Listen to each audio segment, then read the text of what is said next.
Pancavudha Jataka. The Bodhisattva was once a crown prince.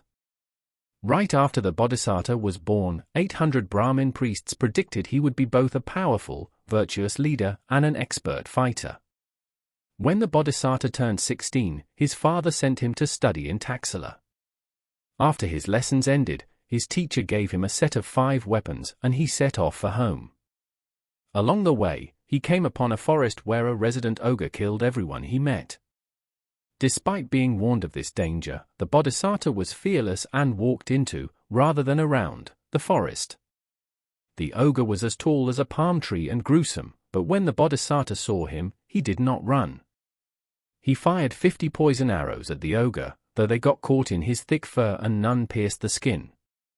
The ogre charged the Bodhisattva, who hurled his sword, but it could not penetrate the fur. Then he smashed the ogre with his club, which also got stuck in the ogre's shaggy coat. Full of bluster, the Bodhisattva shouted at the ogre that he would crush him into dust and threw a punch with his right hand. But, like the weapons, it became snarled in the fur, and as he continued to fight, so did his left hand, right foot, left foot, and head.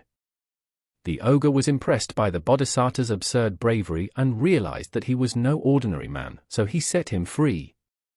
But before he left, the Bodhisattva explained that the ogre lived his miserable, murderous existence because of sins from bygone days.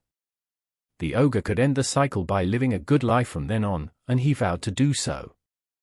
The Bodhisattva returned home and in due time became king, serving with virtue and generosity.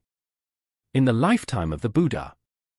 When a backsliding disciple stopped making an effort, the Buddha told him this story as a reminder that perseverance pays rewards.